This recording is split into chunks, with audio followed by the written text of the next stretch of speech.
E caramba, como é que tá com o link do Prepara Brasil? Não é isso não. Aqui hoje a gente está com... Cadê? Aqui essas feras. Agora tá bom lá no cantinho ali, ó. Pazuello 2212, delegado Ramagem 2217. Olá a todos vocês que estavam acompanhando o debate. Vou começar agora aqui uma conversa de alto nível entre amigos. Deliciosa, nessa noite agradável. Deixa eu botar aqui na tela já. Boa noite, Ramagem. Boa noite, Pazuello. Como é que vocês estão? Boa noite, Eduardo. Tudo, brother. Boa noite, Pazuello. Essa água aí, Pazuello, é água do Lula, não, né? Como é que é? Essa água aí é a água do Lula? Porra, brother, essa água aqui para quebrar o galho, porque foi longo o negócio. 3 horas de porradaria, hein, meu irmão? Foi um tratoraço. Batendo cajado, cara. De cajado na galera. Cara, deixa eu perguntar primeiro aqui. Ramagem, o que você acha que a imprensa vai falar amanhã sobre... Ou melhor, de repente já está aí agora, mas o que você acha que o pessoal, padrão aí, Vera Magalhães, vai falar?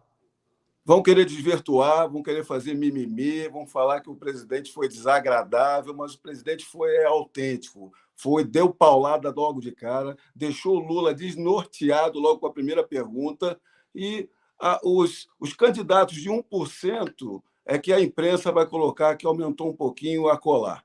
Vai ser por aí. Olha, eu acho o seguinte, cara. Aí. Opa, tá falando, Eduardo. Fala aí, Eduardo. Cara, eu acho que... Não, eu ia te fazer essa pergunta aí. Alguma coisa a destacar? Não, eu acho que tem uma coisa para falar, que é o seguinte. Você vê que eles estão combinados, né? Porque a política, ela manda em tudo, cara. Qual é o jogo deles? Eles querem derrubar o presidente com assunto de mulher. Então, eles querem vender uma ideia de que o presidente é misógino, que não gosta de mulher, que é isso, que é aquilo. É impressionante como eles vêm em bloco. É tudo combinado, cara. É tudo combinado. Tu anda nas ruas com o presidente, as mulheres entram em histeria, cara. Em histeria, apoiando ele, gritando o nome dele. Tem que segurar. Então, é impressionante como a narrativa criada, a narrativa combinada politicamente, ela tenta colar uma mentira no presidente. É terrível isso, cara. Eduardo e Pazuello, essa é uma arena que nós estávamos esperando. Não aquela palhaçada que foi feita da Globo, uma total distinção de entrevistas, uma inquisição com interrupção e perseguição, enquanto do outro lado, passada de pano e levantada de bola. Num debate como esse, que entram todos ao mesmo tempo e perguntas de todos os lados, a gente vê um presidente que não foge de perguntas, é direto, é autêntico, ele é um comunicador autêntico, ele mesmo disse que não é um autêntico comunicador, mas ele é um grande comunicador por ser autêntico. Ele tem a verdade do lado dele, a responsabilidade, ele tem dados e fatos. Quando vai atacar o Lula, ele foge na dialética, ele tenta fugir da pergunta, porque uma pergunta de corrupção, qual é a resposta que ele vai dar? Então, dali, ele já começa a se perder. O Lula foi muito mal nesse debate. Não estou te ouvindo, Eduardo. Boa. Logo que abriu o debate, eu, como bom, né, membro e funcionário do Gabinete do Ódio, que inclusive remunero várias pessoas pelo país para ficar tweetando nesse momento. Brincadeira, tá, pessoal? Se daqui a pouco juntam isso aí, vão falar que eu tô metido em milícia digital.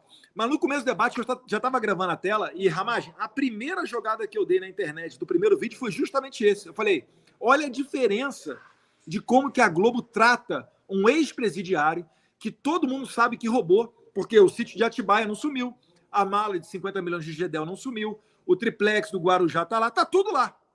Fora o que a gente ainda não sabe. Né? Mas você vê a diferença de como que o presidente Bolsonaro pergunta para o Lula e como que a Globo pergunta.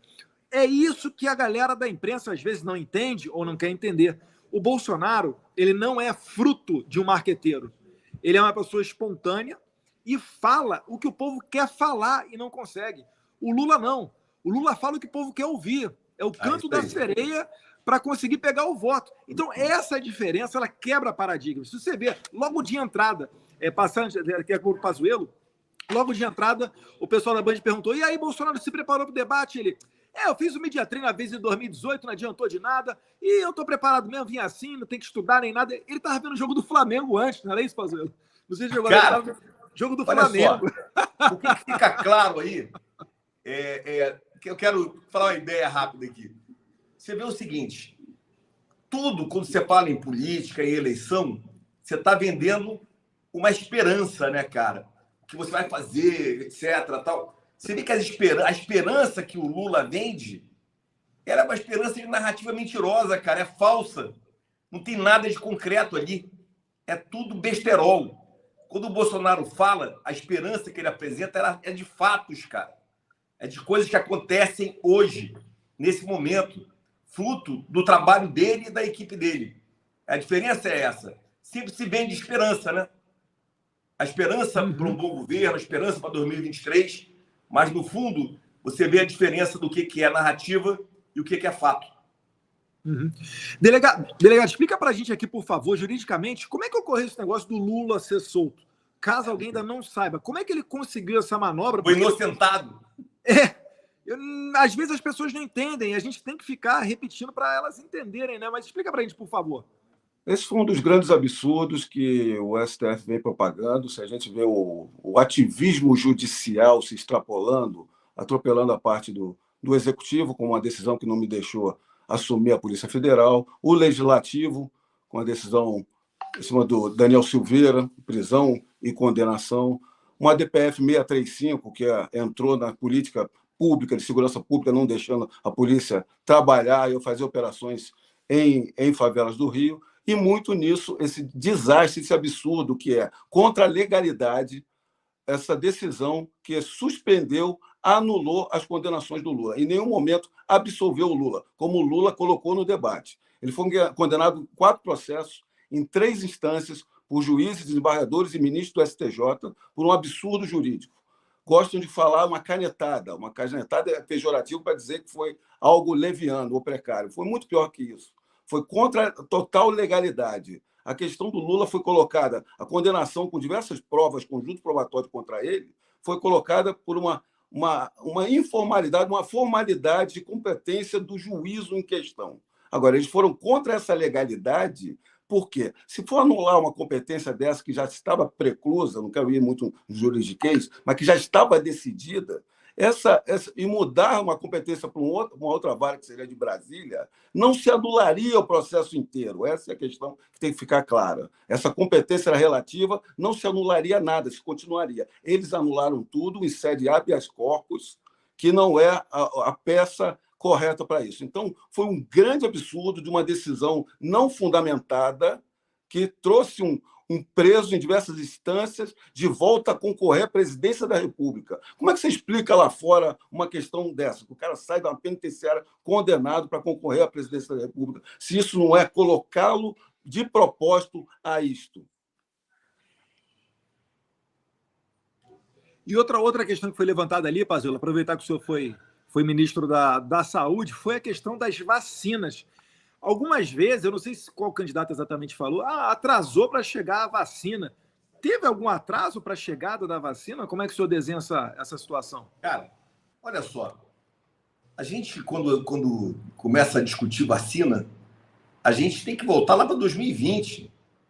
Quando o presidente, o teu pai, o presidente da República, eu peguei o telefone, liguei para ele que a gente precisava comprar, encomendar tecnologia, encomendar vacinas, estrutura para fazer na Fiocruz, ele, em uma semana, nós estávamos assinando a medida provisória e colocando 2 bilhões de reais em agosto de 2020, para a Fiocruz, com a AstraZeneca Oxford, fazer as vacinas. Em setembro, mais 2,5 bilhão assinado com o teu pai junto com o presidente, para poder entrar no processo de fabricação de vacinas da COVAX Facility, que é junto com a ONU, com a OMS. Isso já aconteceu em agosto e setembro de 2020. Em dezembro de 2020, pelo processo de contratação, de tecnologia, etc., com a Fiocruz, nós já estaríamos com as doses da AstraZeneca Oxford. Mas houve um processo, digamos, nunca explicado, onde o IFA chinês ficou preso lá na China e não veio para a Fiocruz o material para a produção da vacina. Para a conclusão, o IFA vem e é concluído aqui a vacina. Isso nunca ficou esclarecido e nós perdemos 45 dias ali para chegar a esse IFA. Agora, é preciso entender que, sem a aprovação da Anvisa, da segurança e eficácia de qualquer vacina, nós não distribuiríamos nada.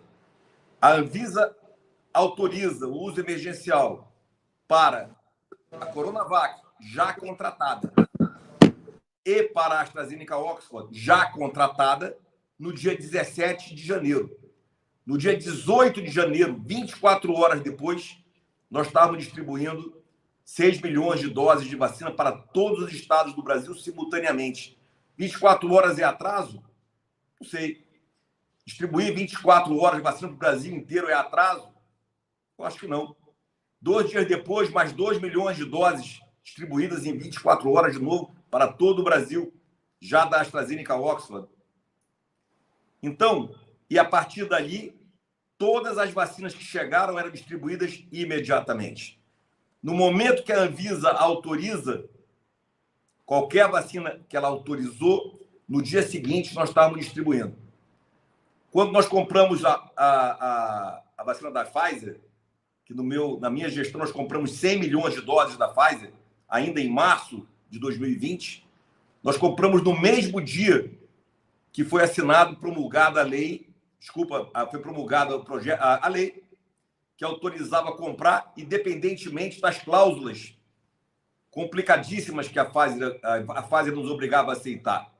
No mesmo dia que foi promulgada a lei, nós compramos a Pfizer. Não podíamos comprar antes. Então, 24 horas de atraso? Eu fico imaginando isso, porque é o seguinte, a Pfizer ela não se responsabilizava por eventuais efeitos colaterais. E continua não se responsabilizando. Mas aí tá, imagina se o presidente compra a vacina da Pfizer sem autorização do Congresso, o que não iam falar dele?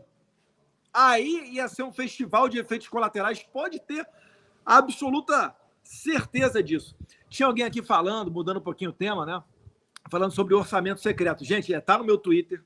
O Kim Paim fez um vídeo excelente. Eu já discursei da Câmara. Orçamento secreto é suave de falar. Porque o Bolsonaro, às vezes o meu pai, acho que ele é até muito humilde. Ele vetou 2 vezes o tal do orçamento secreto. 2 vezes. E só não vetou mais porque o orçamento secreto está previsto na LDO, a Lei de Diretrizes Orçamentárias, que é bienal.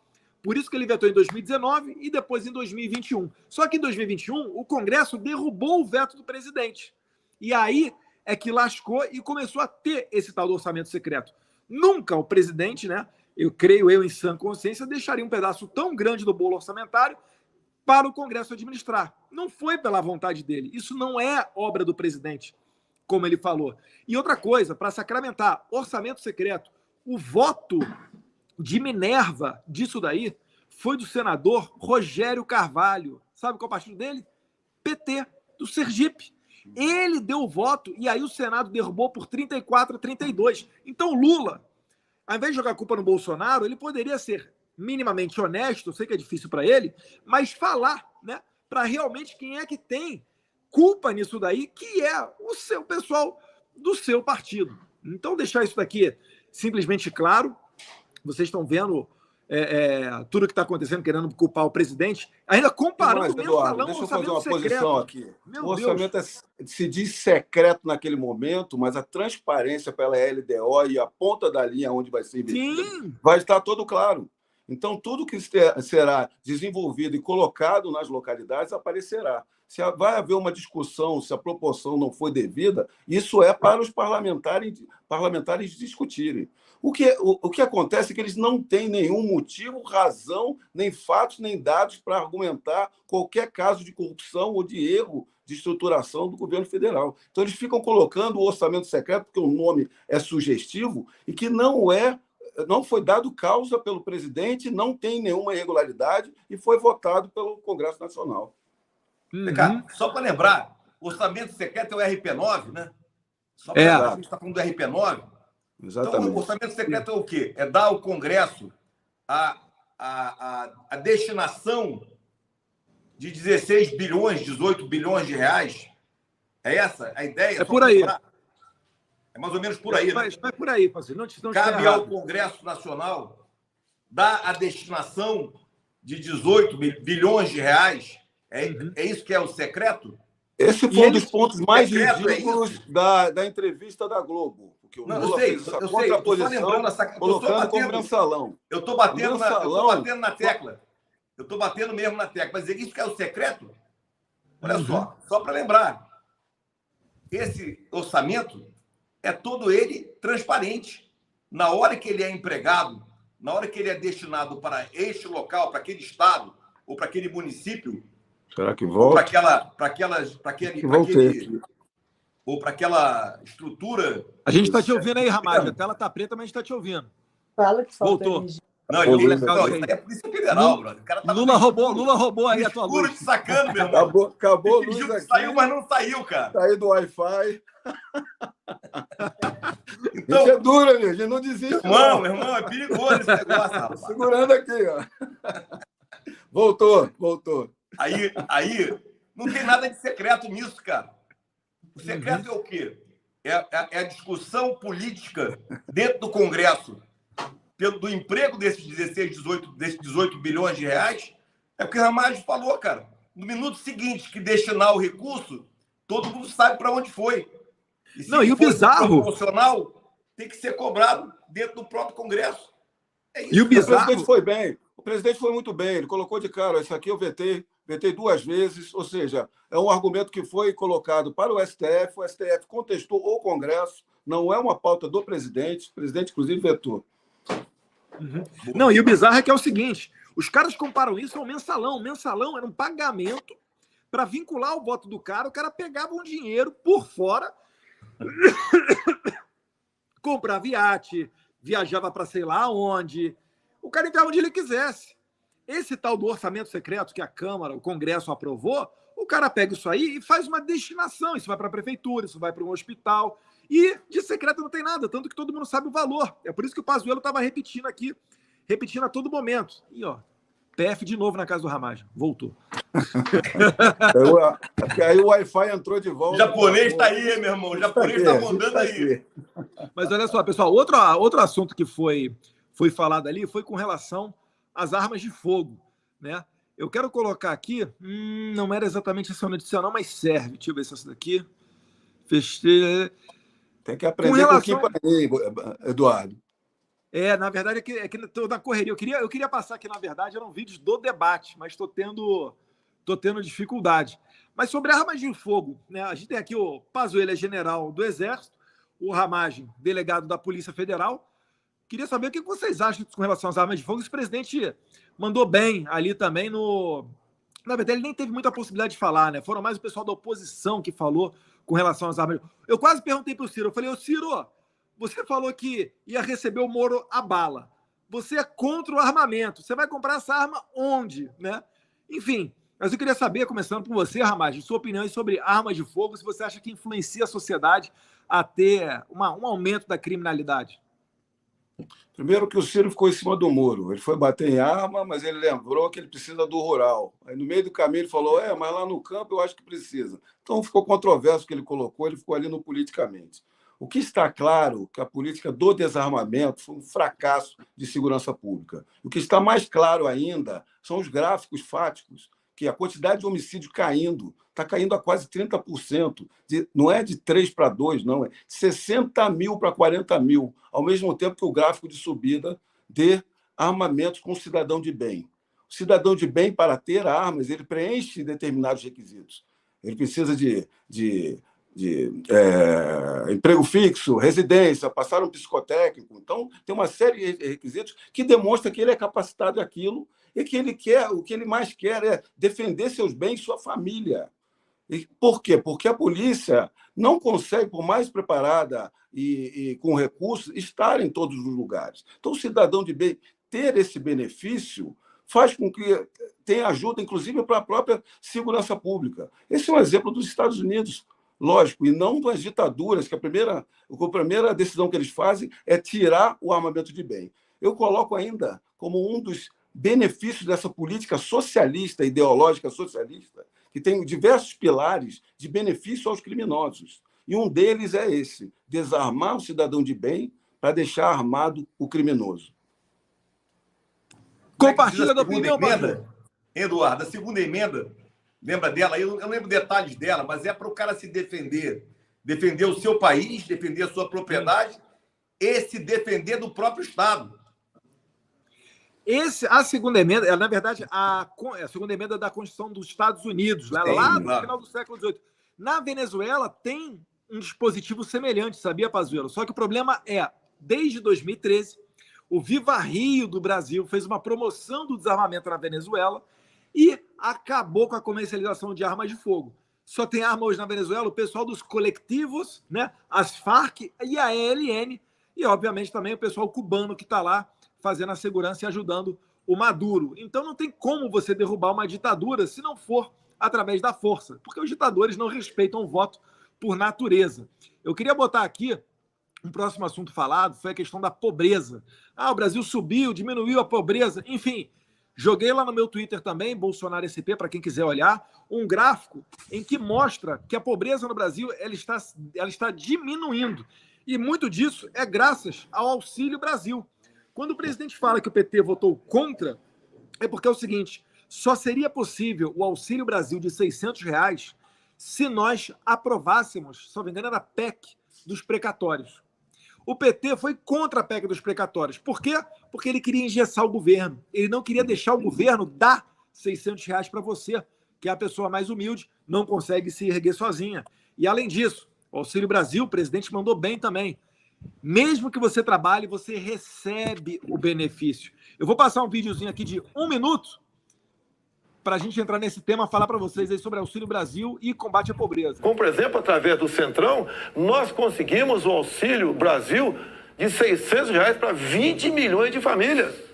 Dá para imaginar isso? E olha só, os partidos de esquerda votavam contra o parcelamento dos precatórios, que era condição para a gente dar lá atrás R$400 de Auxílio Brasil para esses mais necessitados. Então o PT votou contra o Auxílio Brasil de 400. Não, votou contra a questão dos precatórios. Do parcelamento, que sem parcelamento você não tem como conseguir recurso no orçamento para pagar os 400. Assim como agora o PT também votou contra, tá? Ou melhor, discursou contra os R$600 e votou favorável. A questão política, assim como a questão de poucos meses, para diminuir o preço da gasolina no Brasil, todos os senadores do PT votaram contra a redução de semestre no Senado. Agora vamos lá, candidato. Agora, como é que eu vou trabalhar com o parlamento sem os partidos de centro? Uma questão bem posta aí. Fazer um comentário, Ramagem? Sim, primeiro que a questão dos precatórios foi uma armadilha que colocaram, né? Como o Paulo Guedes gosta de colocar, foi um meteoro que se jogou. E após todas essas provações que o governo Bolsonaro passou, da pandemia, da crise hídrica e da guerra da Ucrânia, que muito influenciou aqui, nós tivemos, sim, o governo federal teve que fazer uma assistência devida à população. E como há uma boa gestão com austeridade, está havendo possibilidade de fazer essa entrega, que é uma assistência devida ao povo sair da pobreza, sair de uma necessidade para ter oportunidade. É diferente do que quer se fazer, não se consegue dar o mesmo auxílio graças à roubalheira de antigamente e sem querer transformar um país inteiro em assistencialismo. É diferente. É dar oportunidade, tirar mais Estado, menos Brasília, mais Brasil e auxiliar aqueles que são necessitados para sair dessa faixa de pobreza. Pazuello, você que comandou uma... Não chegou a comandar a Amazônia não, né, Pazuello? Teve lá em Roraima. 12ª região militar, né? A 12ª região militar pega o estado do Amazonas, Roraima, Acre e Rondônia, mas ela é voltada à estrutura territorial logística, né? É a parte bem pesada. Mas sim, mas pega é uma das regiões mais humildes do Brasil. Chegou a pegar, é que eu não lembro exatamente o momento em que o senhor deixou de ser ministro da Saúde, chegou a pegar o auxílio emergencial com certeza, mas auxílio Brasil não, né? Não, olha só. Eu quero voltar o filme aí na tua colocação inicial com o Ramagem para dizer o seguinte. Você imagina quando você vai assumir um governo lá início de 19, então você tem um plano de governo, você tem seus objetivos, você tem uma estrutura de ministros técnicos, você tem o Paulo Guedes tocando um super ministério com poderes para fazer as coisas acontecerem Em 2019, muita coisa aconteceu, muita coisa funcionou e, óbvio, o país decolando. E aí, meu amigo, começa a pandemia e começa o quê? Uma coisa completamente desconhecida, onde você tem que tomar decisões em conduta todos os dias. Então, a velocidade do processo decisório do governo Bolsonaro com seus ministros foi fundamental para que as decisões na conduta fossem rápidas e efetivas. E mesmo na conduta, Eduardo Ramage, decisões de conduta, cara, elas foram fundamentais na pandemia para nós chegarmos no pós-pandemia decolando, cara. Olha só, pós-pandemia e não pós-guerra, né? Mas durante a guerra na Ucrânia e as consequências da guerra atuais. Então você tem as decisões, o que foi feito pelo governo em todos os ministérios, decisões para manter os empregos, manter a economia, manter funcionando, atender as pessoas, vacinar as pessoas, trabalho, criar emprego, tudo que foi feito na pandemia e durante o ano de 21, ele deságua em resultados campeões agora no pós-pandemia. Então, nada está acontecendo por acaso nesse momento com a inflação, nada está acontecendo por acaso com a queda do desemprego, não é por acaso que o país está sendo olhado de forma diferente no mundo como o único país que tende a crescer neste momento. Então, isso tudo é consequência do que foi feito na pandemia. Eu acho que esse é o grande tchan que tem que ser batido. Eu botei na tela aí, Pazuello, o gráfico com relação à pobreza. Né? Famílias com menos de 1,90 dólares por dia, né? Em percentuais totais. No mundo, está quase 10%. Houve um leve aumento nos últimos tempos aí, obviamente por conta da pandemia, aumento de 15% nos últimos tempos. E no Brasil está a linha verde, o Brasil está ali, ó, em 4%, em uma queda, mesmo durante a pandemia, graças a esse auxílio emergencial que depois se transformou no Auxílio Brasil e que o presidente já falou que será mantido. Ele conversou com o Paulo Guedes e falou que será mantido o auxílio. Deixa eu voltar aqui na tela, calma aí. Será mantido, porque aqui faltou luz novamente, mas a gente é brasileiro, a gente não desiste, estamos juntos. Rio de Janeiro, cada tiroteio aí fica a luz aí. Ou alguém furtou, né? Alguém furtou. E será mantido com uma gestão com austeridade, uma gestão com eficiência, integração entre ministérios, coisa que não se via em governos anteriores. Os ministérios eram verdadeiros feudos, então não se comunicavam pelos propósitos de corrupção, que a gente sabe. Então, o que se viu é que o Brasil empregou um percentual do nosso PIB entre os países emergentes, disputando com a Austrália quem mais empregou o nosso PIB no combate à pandemia. E tendo voltado, a dívida pública voltado mais rapidamente aos patamares antes da pandemia. Por isso que nós estamos com o PIB subindo, desemprego caindo e mais oportunidades para a população. É o dever de casa bem feito, né, brother? Exatamente, Pazuello. Dever de casa bem feito. Finalmente, agora vou conseguir aqui passar um dos vídeos. Fiz mágica aqui, meu Deus do céu.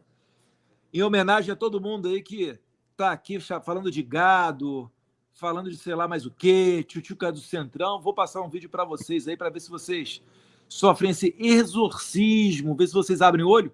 Pela primeira vez, que gosto que dá você. Olha, baita orgulho do meu pai. Às vezes eu falo assim, pô, é meu pai, mas não é porque é meu pai, não. Porra, do caralho. Olha isso aqui na cara do vagabundo. Bem, é do Lula. Ainda bem que a natureza criou esse monstro do coronavírus. Que moral tu tem para falar de mim, o ex-presidiário? Tá? Nenhuma moral. Sigilo de 100 anos. Uma lei lá do tempo da Dilma. Para as questões pessoais, meu cartão de vacina ou quem me visita na Alvorada. Nada mais além disso. Orçamento secreto. Eu vetei. O parlamento derrubou o veto. É lei. O seu partido, Lula, votou para derrubar o veto no tocante ao orçamento secreto. Não tenho nada a ver com isso. E dizer a vocês também, A vacina corromper, tentou contar, está de brincadeira, nobre senadora. Tentou corromper, cadê a corrupção? Cadê o contrato assinado? Cadê a nota? Não tem nada. Só fake news e mentira a meu respeito. Pazu, como é que é esse escândalo de corrupção de R$0? Explica pra gente, cara. Que obra de arte é essa, cara? Brother, olha só. Pareceu um maluco, cara, lá na CPI, inventando um caô, uma história sem fim. Meu irmão, olha só. O maluco não, um cara que já é famoso por ser irmão de estelionatário, né? Um 7-1, cara. O cara é 7-1 nos Estados completo, Unidos, cara. veio para o Brasil. Esse 7-1 estava no Distrito Federal. A barra sujou para ele lá. Veio ser candidato aqui em São Paulo, cara. Porra! Tá igual o Moro, cara. Já largou na frente do Moro, né? Que o Moro nem sair candidato em São Paulo, ele conseguiu. Teve que voltar lá para o Paraná, se ver com os paranaenses, e não tá boa a barra para ele, não. Olha só, eu vou dizer uma coisa para ti, cara. A pandemia, como ela era realmente uma coisa completamente desconhecida, e as decisões eram todas eram passíveis de ser sim ou não, é um prato cheio para a política, cara.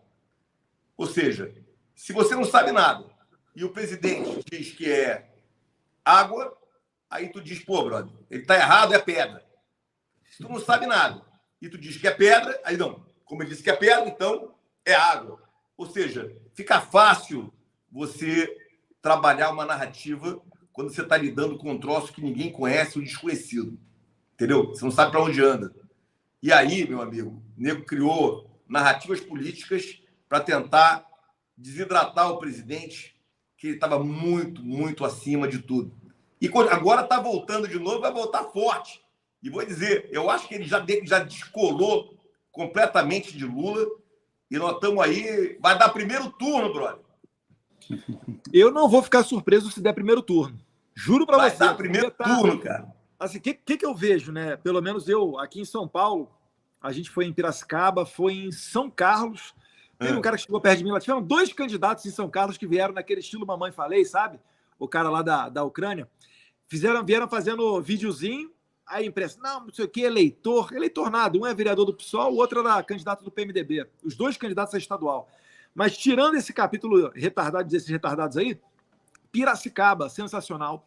Votuporanga hoje de manhã com Tarcísio, sensacional. Em Jales, muito bom também. O interior todo aqui no estado de São Paulo tá igual 2018, né?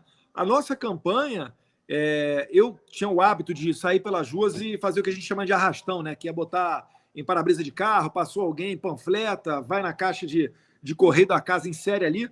Eu não consigo mais fazer isso, porque a gente para, bate uma foto, vem outra pessoa, para, bate uma foto, alguém para o carro, enfim. Tá voltando aquele clima de 2018. Aí no Rio de Janeiro, Ramagem, como é que é a tua percepção com relação à campanha eleitoral? E ainda falta esquentar. A gente sabe que a campanha vai esquentar mesmo quando entrar setembro e depois do 7 de setembro também, né? Está no mesmo sentido, Eduardo. Eu tenho andado bastante pelo município, capital do Rio, diversos bairros, e andado pelo interior. Então, você se depara de classe A a D. Você verifica realmente que há uma maioria e muito esperançosa da continuidade. Quando você se depara com questões fáticas que não dá para discutir, quem é que arrasta multidões pelas ruas? Em motocicletas, em eventos, inclusive no Nordeste, não apenas na capital, mas na cidade 2, 3 do interior. E mais, quando vai às redes sociais, o presidente toda quinta-feira tem a live dele, bota 300 mil pessoas. Quando foi nos podcasts, bateu recordes. Então, quando você vai comparar com o ex-presidiário, eu fui na Cinelândia para poder verificar o que aconteceu. A Cinelândia é um local tradicional de manifestações do Rio de Janeiro. A manifestação do PT teve que se colocar tapumes, teve que se concentrar num local. Eu vi isso aí. Uma pessoa não sai de casa nem para jantar. É esse que está líder das pesquisas?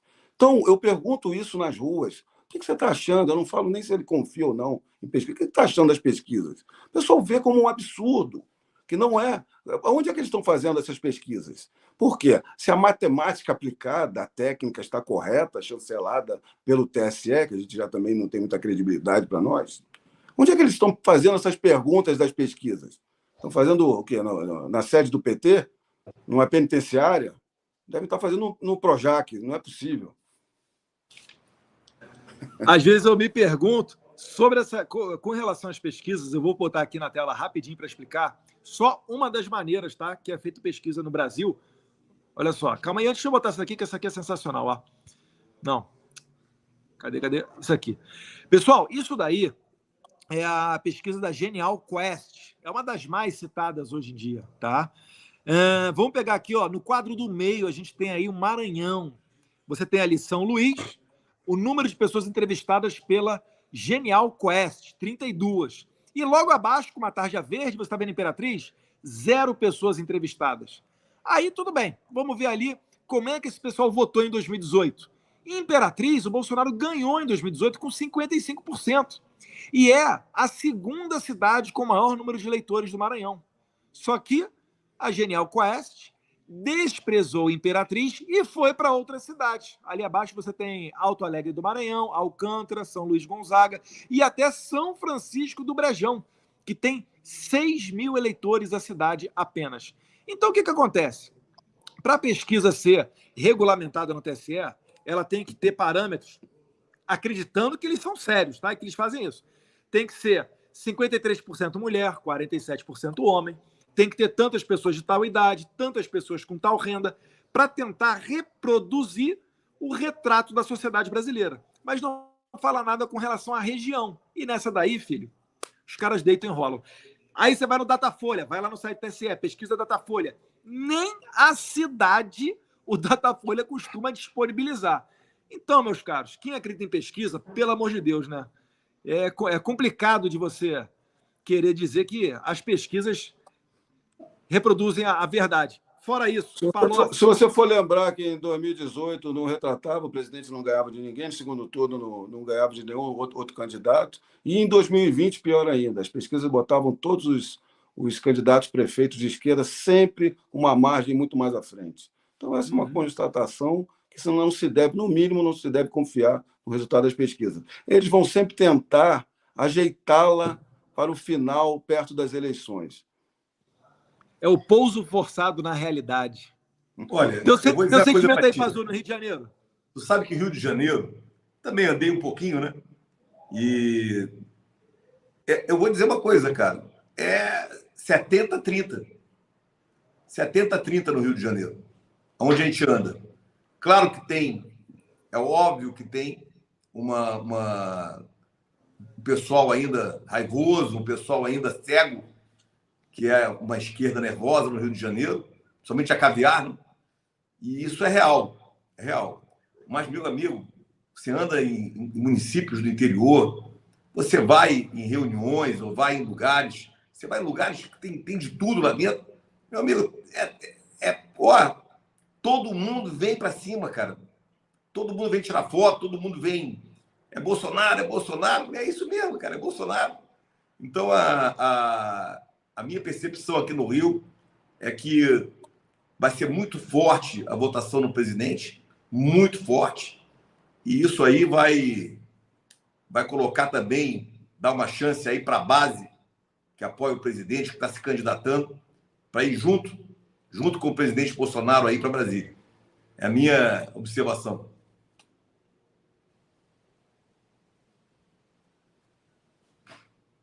Opa, foi mal. E uma coisa que é interessante, o Pazuello levantou a bola, e é essencial, na verdade, não é só interessante, não, é que vocês estão vendo que o problema não está no presidente da República. Ele carrega uma barra pesadíssima, só que a vida dele seria muito mais fácil se ele tiver um Congresso mais alinhado com as ideias dele. Então, o que a gente precisa? Precisa de deputados federais e senadores que pensem de maneira mais convergente com o presidente. É por isso também que eu estou aqui com o Ramagem e com o Pazuello. Os dois são candidatos a deputado federal pelo estado do Rio de Janeiro, tá? Aí, Ramagem está aí do lado. O Ramagem é o 2217, o Pazuello é o 2212, e eu queria aqui passar um videozinho deles para ver se vocês concordam, se eles estão se saindo bons candidatos. Cadê? Quero ver, Ramagem, quero ver esse vídeo, hein? Ih, cara, bem, não deu tempo de subir o vídeo? Não deu tempo de subir o vídeo, cara. Enfraquece a amizade. Aí enfraquece a amizade, cara, essa hora. Mas, ó, deixa eu começar com o Ramagem, depois passo para o Pazuello. Deixa eu tentar subir o vídeo aqui. Ramagem, o que você tem a dizer que te motiva a sair candidato e ser o representante dos cariocas e fluminenses na Câmara dos Deputados? Olha, Eduardo, é uma felicidade ver nas ruas que surgiu realmente uma direita consciente, que a polarização não é por uma estrutura de alternância de poder democrática, não. Se nós perdermos essa eleição, vai voltar todo esse câncer para trás de roubalheiras, de atraso, de política identitária, de vitimismo, de assistencialismo, para tomar o país e nos levar, destruir nossas riquezas, acabar com oportunidades e levar o povo para a miséria. O que aconteceu comigo, e aí já é a instância de STF, que foi negada a mim uma possibilidade de assumir o mais alto cargo da minha instituição, que eu atendia os requisitos e cumpria com um currículo exemplar e de confiança do presidente da República. Quando surgiu essa possibilidade, o presidente da República me deu essa missão.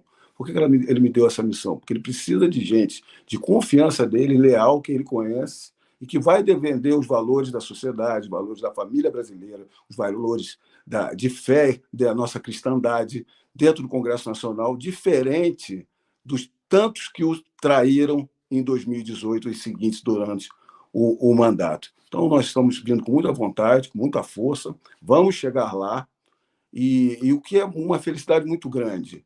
Entrar na política e lidar com a população está sendo muito gratificante, como as pessoas estão imbuídas de um Brasil melhor, de um desenvolvimento e mais oportunidade. Então, estou muito feliz e vai dar certo.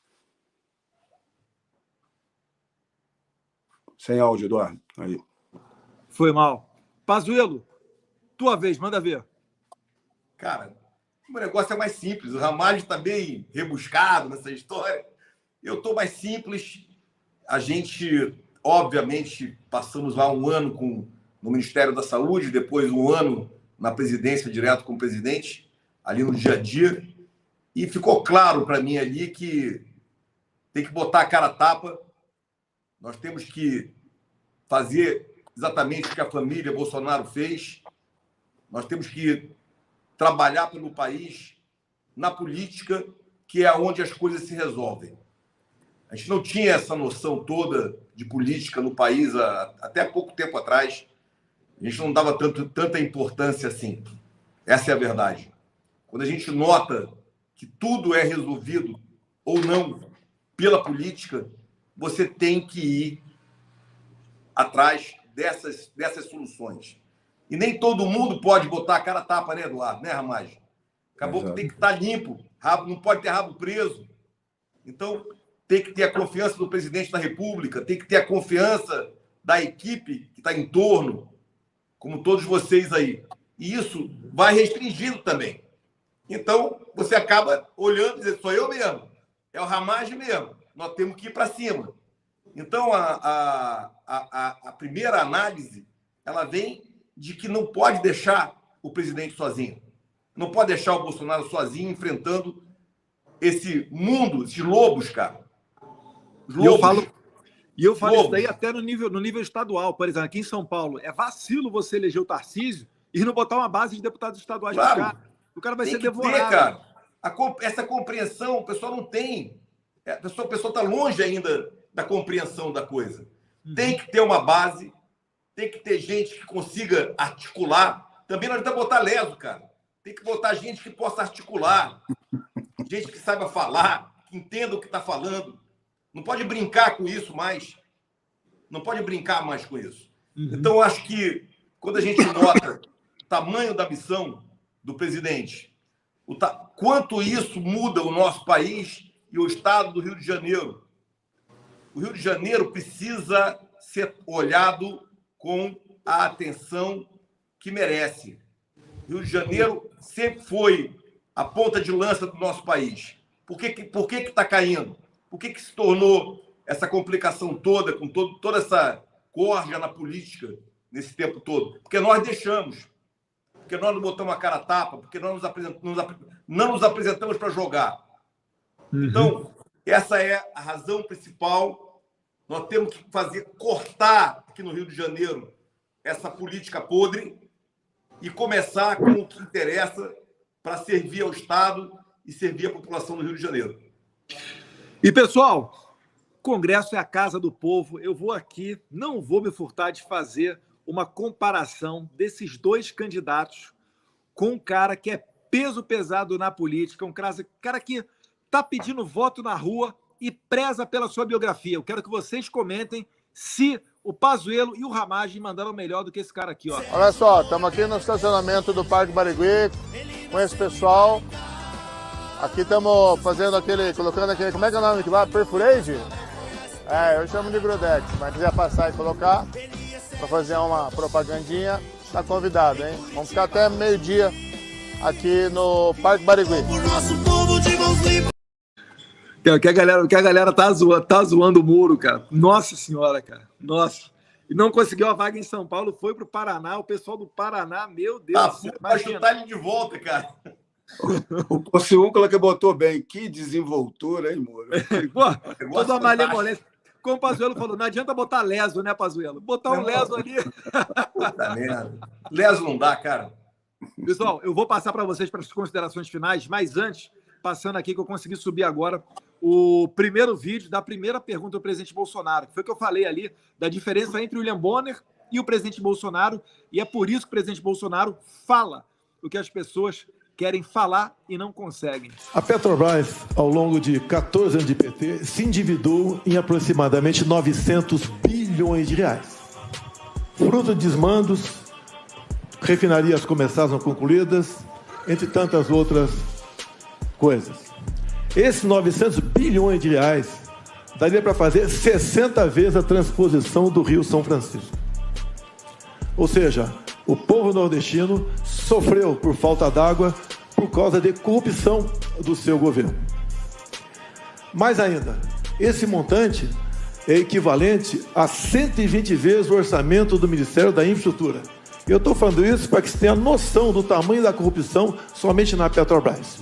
E delatores devolveram 6 bilhões de reais. Ou seja, corrupção houve. Ô, presidente Lula, o senhor quer voltar ao poder para quê? Para continuar fazendo a mesma coisa na Petrobras? Pessoal, o recado é claro do presidente, né? Poxa, pelo amor de Deus, você já foi roubado. Nós já fomos roubados. O presidente Bolsonaro, com uma pandemia, com guerra na Ucrânia, começando o governo com Brumadinho, óleo no Nordeste, fogo na Amazônia, já gerou para mais de 4 milhões de empregos. A gente está conseguindo finalmente reduzir para casa de um dígito, abaixo de 10%. Isso não acontecia, abaixo de 10%. Isso não acontecia desde 2015, lá no governo Dilma. Então, agora que a gente está conseguindo recuperar daquele tombo do PT, não é justo que vocês coloquem, né, de volta na cena do crime justamente quem cometeu o crime. Ramagem, suas palavras finais. Se quiser emendar aí na questão de corrupção, falar da sua atuação na Polícia Federal também, do seu currículo, por favor, fique à vontade. Não, primeiro falar do ex-presidiário, né? Quantos escândalos de corrupção, de peculato, presidente do PT, secretários do PT, Banco do Brasil, presidente do Banco do Brasil, da Caixa, de todas as estatais, preso. Isso é crime contra a administração pública. Ele não foi absolvido de nenhum desses crimes, foi uma canetada anulado. Ele está concorrendo para assumir como chefe da administração pública. Isso é inconcebível. O presidente Bolsonaro foi muito bem no debate, tratorou.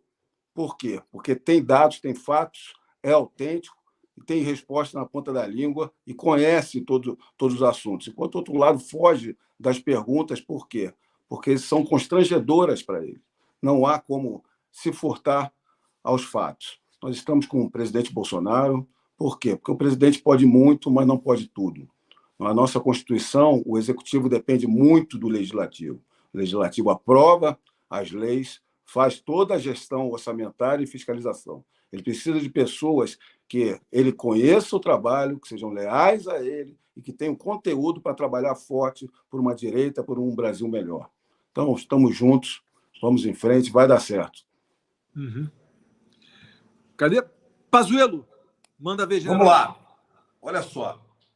Eu quero voltar um pouquinho no negócio da arma, cara. O povo armado é a garantia da manutenção da liberdade, cara. E aí, quando você fala em liberdade, você puxa os valores que o presidente fala todos os dias, para mostrar a coerência do que nós estamos falando. Nós estamos falando de família, nós estamos falando de pátria, família e liberdade nessa linha. Então, é preciso compreender e ter coerência com o que se faz. Eu queria voltar nesse ponto para voltar, então, no porquê e nas minhas considerações. E queria colocar aqui que eu tive muita honra, cara, de ser convocado para a missão pelo presidente da República para ser ministro da Saúde. Eu jamais negaria. E jamais negaria qualquer missão que pudesse ajudar o povo brasileiro, salvar vidas numa guerra como aquela que foi o combate à Covid-19. Então, ter sido lembrado pelo presidente e a ser acionado para assumir lá, me dá muita honra e eu tenho muito respeito a ele por isso. Depois que nós terminamos a missão no Ministério da Saúde, em março de 2021, eu fui trabalhar com o presidente direto como assessor especial para assuntos estratégicos da presidência. E convivi com ele ali no dia a dia. E eu queria fazer aqui um testemunho que eu já fiz em outros lugares e eu quero fazer de novo. Eu quero deixar isso muito claro. O presidente trabalha muito, tem profundidade em todos os assuntos dos ministérios. Isso daí que é a verdade. As coisas não acontecem apenas porque acontecem porque tem um líder e um chefe empurrando para que as coisas aconteçam. Eu vi o presidente se empenhar diretamente para fazer as ações como o Auxílio Brasil, para fazer as ações para baixar o combustível. Eu vi isso, ninguém me contou. E era o dia inteiro batendo, o dia inteiro tratando com política, tratando com o Congresso, tratando com o Ministério, chama a Petrobras, bate. Isso é trabalho, cara. E isso fez com que a gente se motivasse, eu me motivasse, Ramagem igual. Eu falo pelo Ramagem aí, nesse momento eu falo por ti junto, irmão.